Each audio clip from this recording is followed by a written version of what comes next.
This video shows how to use an electric hand whisk safely.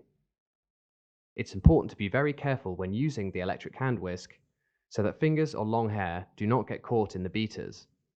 Whisking can be used to incorporate different ingredients together, as well as to add air to the mixture.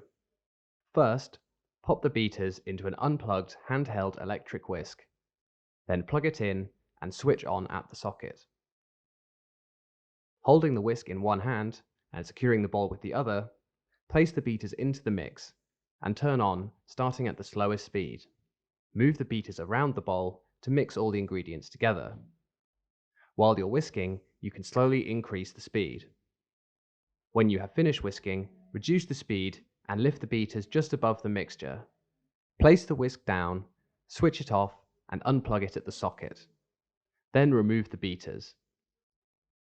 Remember, be very careful when using an electric hand whisk. Pop the beaters into an unplugged electric hand whisk. Plug it in and switch it on at the socket.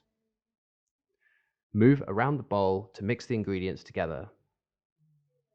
Always switch off and unplug before removing the beaters.